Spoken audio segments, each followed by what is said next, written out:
Good afternoon, everybody. My name is Jivan Paturi. I'm a Vice President of Software Engineering at Microsoft Cloud Supply Chain. We're part of the Azure Hardware Systems and Infrastructure Group. That's a mouthful. And I'm joined here by our wonderful colleagues from Microsoft Research. We want to thank the Informs Committee and the judging panel and the coaches for having us over here. We're happy to share our journey. First, we will start with the video. Given what's happening in AI today, we are engaged in a massive infrastructure build-out. In fact, it might be the largest engineering effort ever undertaken by mankind. We have hundreds and hundreds of data centers, and manual planning could just not scale with that complexity. One of our manufacturing facilities at our suppliers, where they create the hard disk and SSD components, was dealing with heavy floods at that time. So they had to shut down a lot of these build manufacturing locations. That resulted in a shortage of capacity that we did not anticipate. There is a big crunch in available supply and components for our industry as a whole. We're prioritizing what supply we have to be delivered to the right demands or the highest priority demands. And me and my team daily evaluate about 1,000 demand lines. It's not enough just for the system to magically produce some sort of solution.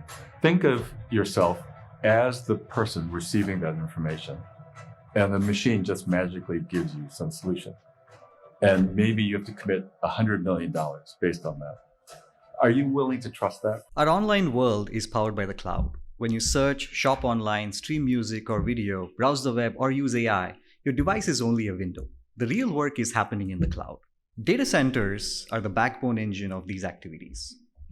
Power systems keep everything running continuously, cooling systems manage the heat generated by all the machines, and networking connects the servers to one another and to the rest of the world. At the center of that architecture are server racks. These racks operate as one shared system, not as individual machines. These racks provide the actual cloud capabilities: virtual machines, storage, databases, application platforms, and AI workloads. Microsoft's own products like search, productivity tools, developer platforms, and gaming run on the same cloud alongside external customers in government and industry. And depending on how much the cloud manages for you, these capabilities can be delivered with infrastructure, platform, or software as service, or more recently, agents as service. With this, I'll invite Kayla to frame the fulfillment problem. Thank you, Jivan. Cloud capacity is delivered and provisioned in several phases. It starts with demand forecasting, which informs the rack ordering strategy in the financial planning stage. Racks are then procured from suppliers and staged in warehouses, then deployed to data centers during fulfillment. Once live, capacity management ensures capacity demand is met until the hardware is eventually decommissioned. In this work, we focus on cloud fulfillment, the process of getting rack hardware from the warehouses to live in the data centers.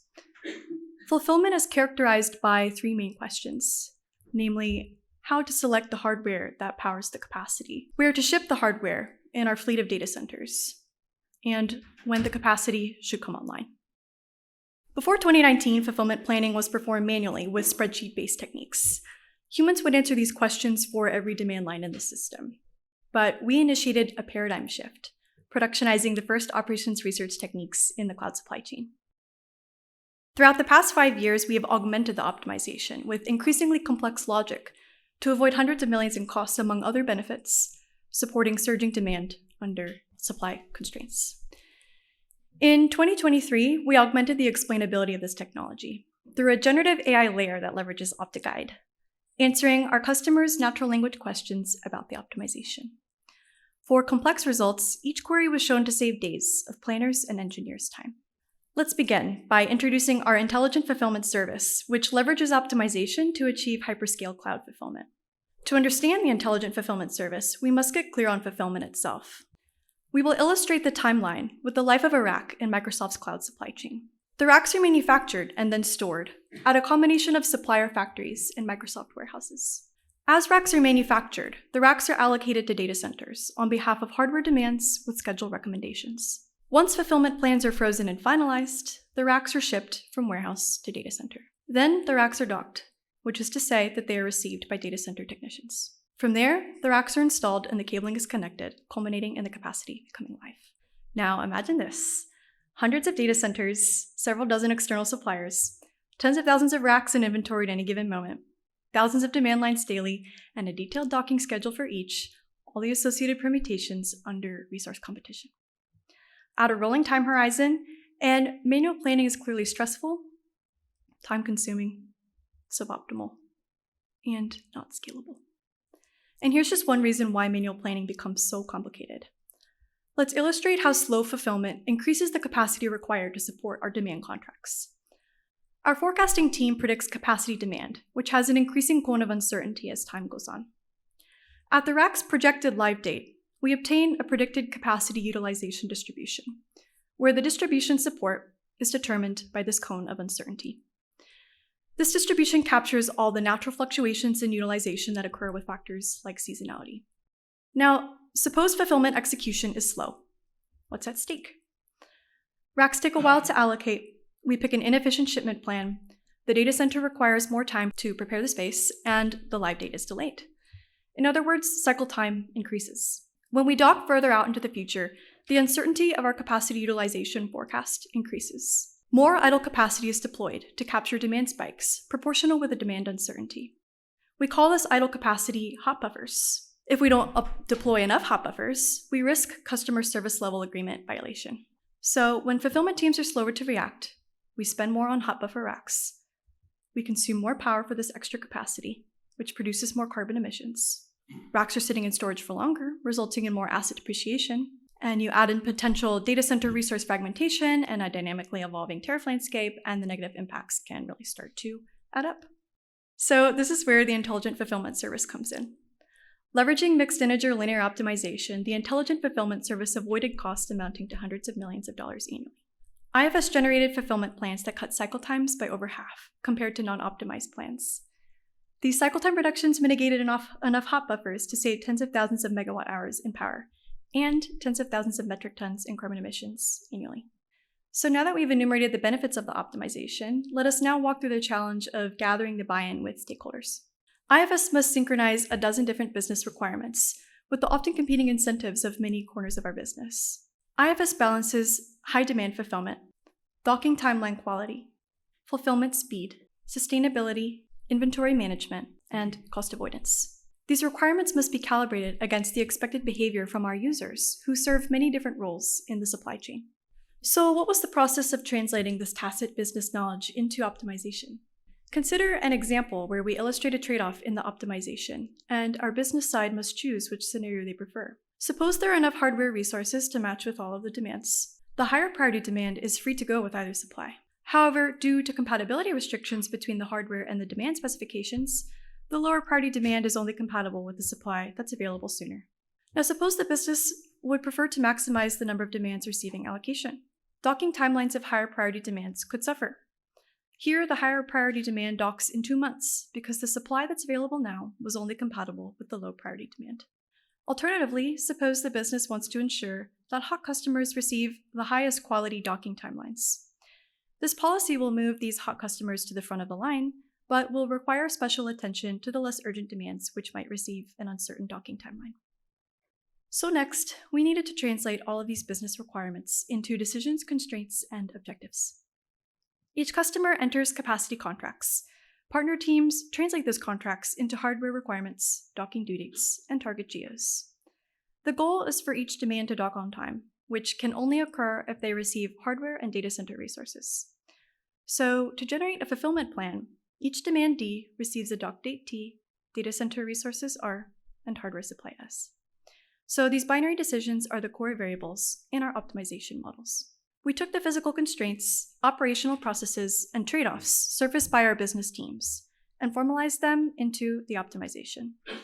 Those inputs become explicit objectives and constraints, spanning hardware inventory, warehouse location, transportation lead times, data center resources, and more. For those who prefer math to balls, here is a partial mixed binary optimization formulation of the Cloud Fulfillment Plan recommendation model from early in the IFS journey. It shows on-time delivery objectives, daily data center docking restrictions, and rack inventory capacities, among other considerations not totally enumerated here. The next challenge was how to actually solve this optimization. so solving it all at once during the business day was not tractable. We designed a decomposition that would allow us to scale and would also make sense for the business context. Our goal was to deliver detailed, high-quality plan recommendations while remaining responsive to data updates, linking data, IFS models, decisions, and related processes. The clock begins at midnight when the rack allocation model is solved. The data inputs consist of all the demands, rack inventory, data center resources, and more. The rack allocation model optimizes over all of our core decision variables. Rack allocation's main goal is to fix each demand's rack assignments for the day, while still incorporating enough data center and scheduling considerations to inform the rack choices.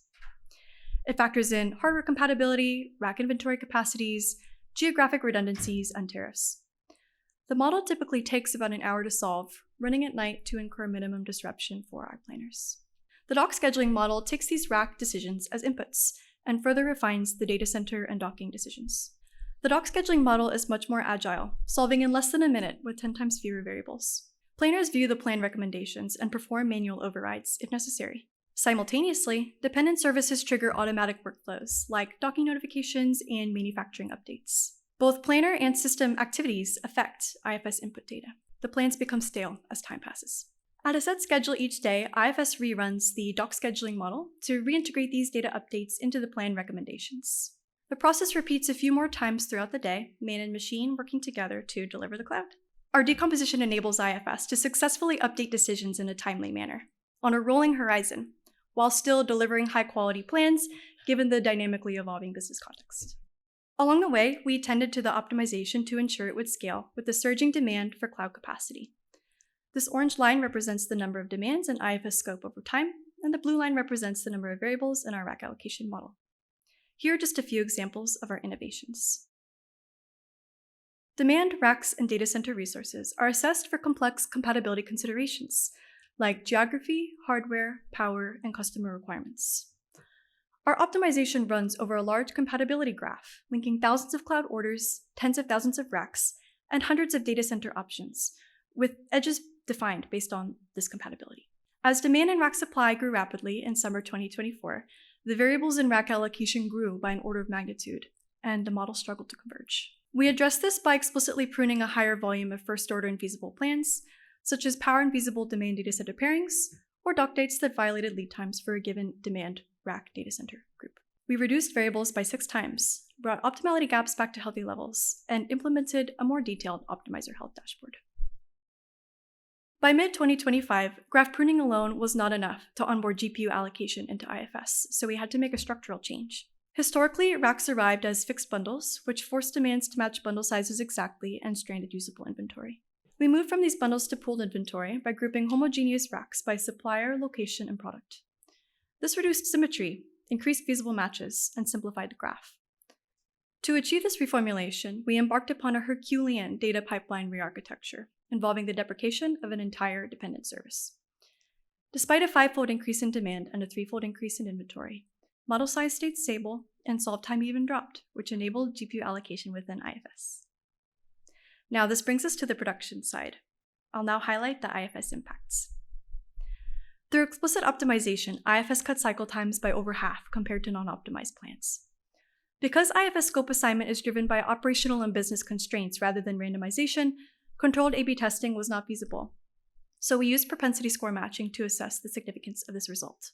We analyzed cycle times from docking events of demands that were both inside and outside IFS scope before IFS reached full coverage. To support a fair comparison, we first identified the confounding factors that influenced both IFS scope assignment and cycle time outcomes. Then we fit a logistic regression to estimate the probability that each demand was in IFS scope. We used these scores to match comparable demands and validated match quality using standardized mean differences and robustness checks.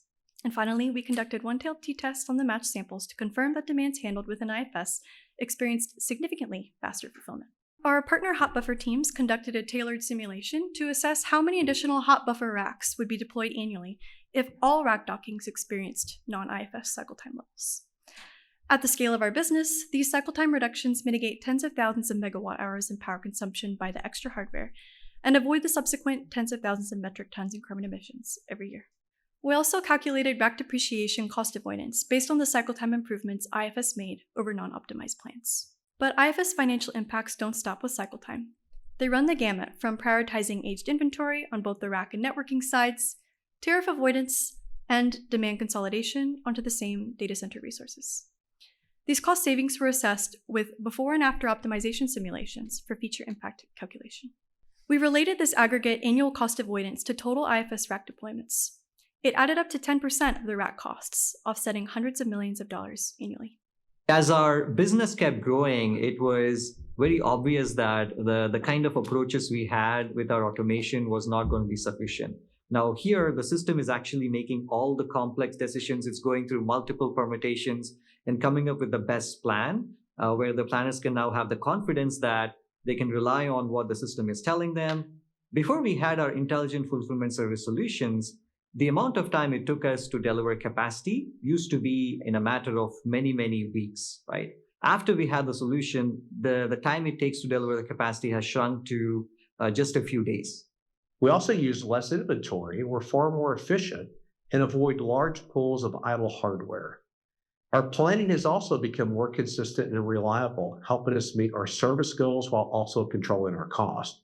Having a optimization system can give us the confidence that the plans that we generate are the lowest cost at the best possible lead time, and also delivering to the customer promise.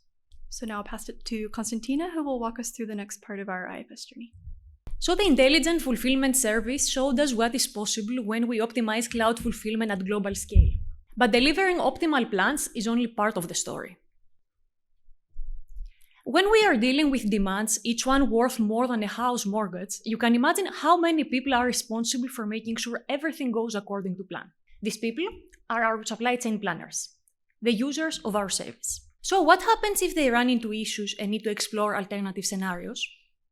Or if they don't understand why the system made a specific recommendation, and they need to commit many millions of dollars on that?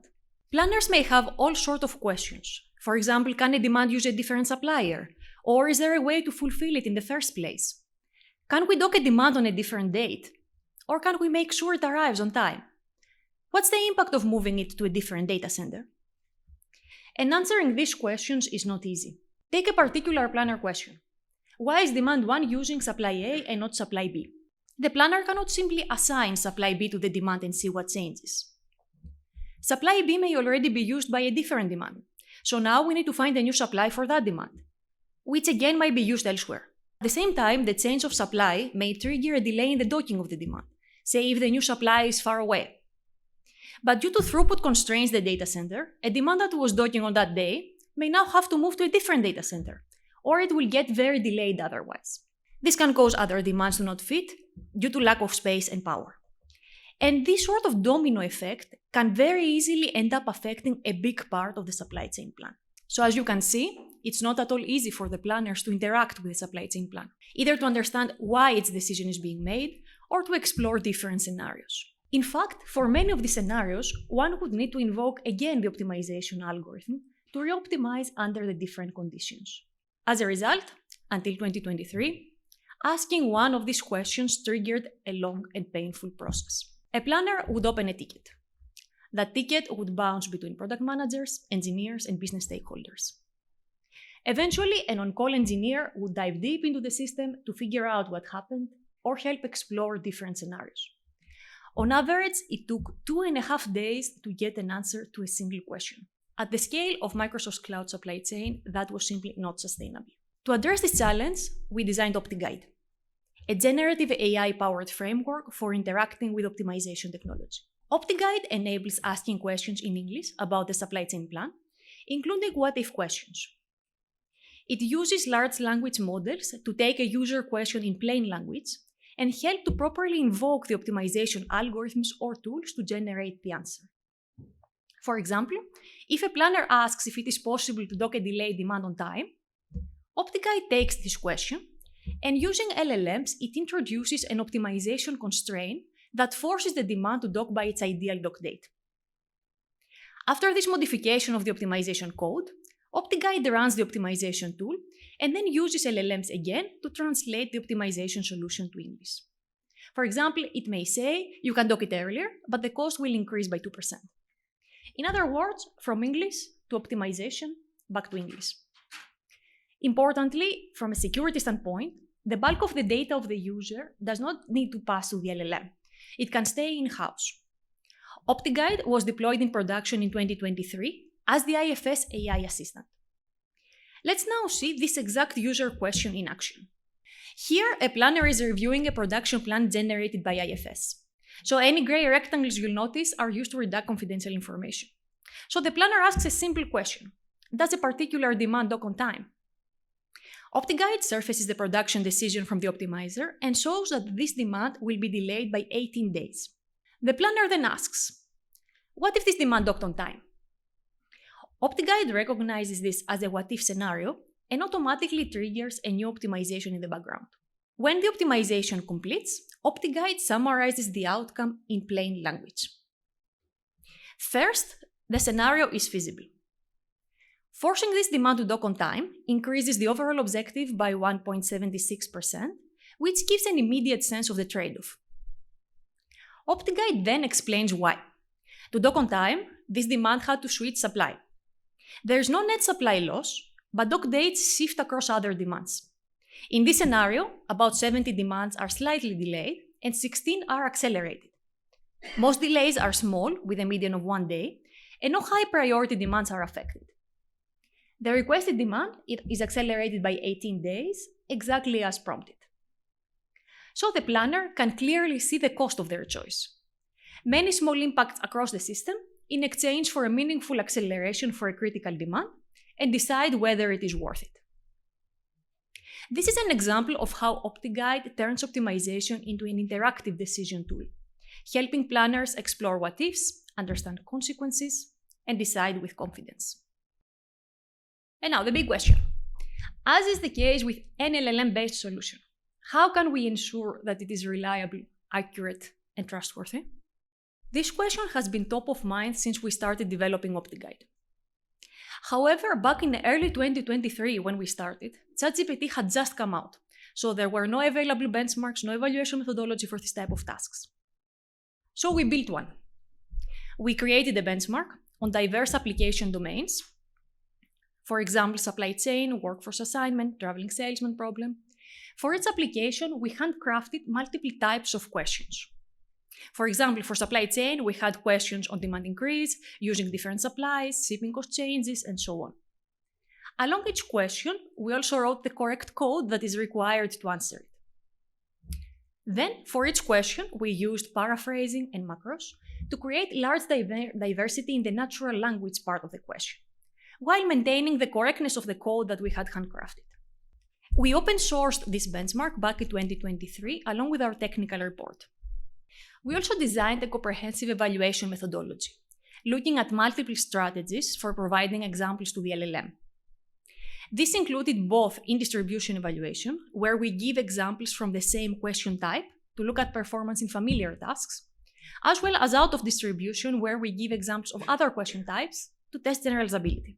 Back in 2023, already with GPT-4, we had accuracy 93% for in-distribution queries, which reflect our production setting. Naturally, accuracies have improved a few percent points for the newer models, for example, 96% for GPT-5. Generally, while developing and deploying the OptiGuide solution, we tackled the question of reliability, accuracy, and trust from multiple directions. First, by design, we never ask LLMs to solve the entire optimization problem or generate the full formulation. LLMs perform targeted modifications, and trusted optimization engines, so in this case our IFS optimization solution, remain responsible for solving. In addition, we leverage helper functions to avoid having the LLM generate very complex logic from scratch. The rigorous evaluation and benchmarking we did on the research side showed that LLMs can achieve high accuracy in this type of tasks and opened the road for production deployment. To ensure reliable performance, we took a gradual rollout approach. Starting with a small set of the most common questions, our engineering team monitored closely the performance of the AI assistant, made iterative improvements to increase accuracy, and built a robust evaluation pipeline with metrics to continuously monitor system health. Most importantly, users have been front and center from the early stages of this effort. We worked together to define the most common questions, performed training to show them how to use the assistant, warned them about hallucinations, and cited sources with all the responses, as well as created tight feedback loops to build a strong sense of trust. By democratizing the access to the optimization tools, OptiGuide has reduced the workload of the fulfillment team by 23%. Within just the first quarter of its launch in production, OptiGuide cut the number of incident management tickets almost by half. Planners can now get answers to their questions from days that it was before down to just minutes, leading to decisions that are fast, explainable, and trusted. One of the things that we notice that our planners go through is it takes a lot of time to understand exactly why the system created a plan, what was the logic behind that. They had to go to talk to like 4 to 5 different people and wait 8 to 10 days to get an answer. And the engineers on our team had to go and dig up the logs to find out exactly what happened. And so one of the real innovations of a system like OptiGuide in its use of generative AI is it enables you to have a conversation, to ask questions, to probe, to achieve a level of transparency that was really not possible before. It empowers both deep experts in optimization theory, as well as high-level planners who might not understand the algorithms as much, but understand the business that they're trying to optimize. This is something that took 6 hours of work in Excel to go figure it out, and we will do it every 3 weeks because we don't have the time. To now, I can answer all these questions in 15 seconds a pop. Now let's zoom out and consider the project as a whole. Putting everything in context together, IFS and OptiGuide achieve significant impact for Microsoft. Reaching where we are today has not always been a smooth ride. Since we were building a new system from the ground up, we faced significant challenges from the get-go. First, data. Early on, and whenever we introduced new business logic in the optimization, we had to build entirely new data pipelines or modify existing ones in collaboration with many different teams, while working through missing or inconsistent data across the systems. A big risk with these paradigm shifts is not automation itself, but failing to model the right problem. We had to come up with creative ways to distill experts' tacit knowledge and capture it correctly, such as creating these simple scenarios to illustrate the trade-offs. To prove value, we built an optimizer dashboard. This allowed us to show leadership the potential for hundreds of millions in cost savings, among other benefits, while at the same time the implementation costs were comparatively small, consisting primarily of the technical employees and Azure infrastructure subscription costs. Being among the first GenAI production systems for supply chain back in 2023, much of today's GenAI infrastructure didn't yet exist. So we built a lot of the IFS AI assistant infrastructure from scratch. At the same time, IFS was the first operations research solution in the cloud supply chain organization. So we transformed the technical culture with a huge education endeavor. Engineers transitioned from no optimization background in 2019 to being familiar with the math and being supported by dedicated optimization scientists. Finally, user trust. We had our users in the loop from the very start for both the optimization solution and OptiGuide. Before a user interface even existed, we manually passed solutions to planners to get their feedback so that we could build this solution together. This has been a long journey, starting in the fall of 2019, when we developed our first prototype. The IFS pilot started in a few data centers in early 2020, taking the green light for global deployment by March. Since then, we have been onboarding a variety of resource types. We started with 21% demand coverage in 2021 and reached full coverage with GPU onboarding in 2025. Along the way, we expanded our solution to capture a variety of considerations, such as aging inventory and tariff costs. In parallel, we started our GenAI journey with OptiGuide in February 2023. First on the research side, with prototyping and benchmarking, then very quickly moving to production within the same year, with OptiGuide scope expanding ever since. This work got a lot of visibility across Microsoft, and it has received multiple internal awards. The success of this work has fueled innovation across the company. Following the success of the IFS optimization solution, we have worked with other teams to optimize rack placement in the data centers, as well as design optimization systems for GPU efficiency. OptiGuide was the first agent of the cloud supply chain organization in 2023. This paradigm led the path for the development of 70 more agents in the organization, covering from demand drift analysis to planning. While we have also been working with other orgs to infuse OptiGuide technology across different Microsoft products, such as Fabric Data Agents and business applications. Looking beyond Microsoft, there are ideas in the optimization, for example, the online refinement and graph pruning, that can be used in similar large-scale problems. But the main thing I want to highlight here is the integration of generative AI and optimization. OptiGuide is a general framework. It is not a specific solution for Microsoft's cloud supply chain. It can be used for any supply chain, and in fact beyond that. For example, resource scheduling problems, workforce assignment, traveling salesman, and a bunch of other optimization applications and methods. So this framework can be leveraged in many different domains, allowing the users to interact with the optimization technology. I'll now pass it to Isai to talk more about the external impact of this work. Our work has had significant impact beyond Microsoft along two main dimensions. The first is cloud resource management, which is an area that received limited coverage from the OR community. And the second is bringing together Gen AI and optimization to democratize access to decision systems. We have been open about both the problem setting and the underlying challenges, helping shape the conversation in these domains. Our open source approach goes beyond releasing code. In July 2023, just months after GPT-4 came out and disrupted the industry, we introduced OptiGuide in a technical report that has received over 200 citations, along with code and evaluation benchmarks. The work has gained strong traction in academia, including adoption in OR courses, and has been featured in practitioner and executive venues such as Harvard Business Review and Gartner. In industry, OptiGuide helps spark widespread adoption of AI-driven explainability for optimization. We showcased OptiGuide at NVIDIA's GPU Technology Conference alongside our friends from the QOP team. And we also inspired related efforts such as supply chain agents developed by Databricks. It's been unbelievable what IFS has done for our cloud supply chain. Cut our execution cycle times by more than half. So now we can add much more cloud capacity much faster. Now, IFS has helped us deliver the right hardware to the right data center at the right time. And it's really fundamentally changed how we plan and run our cloud supply chain. Well, today, if something unexpected happens, the time it takes for us to analyze the different scenarios is much shorter.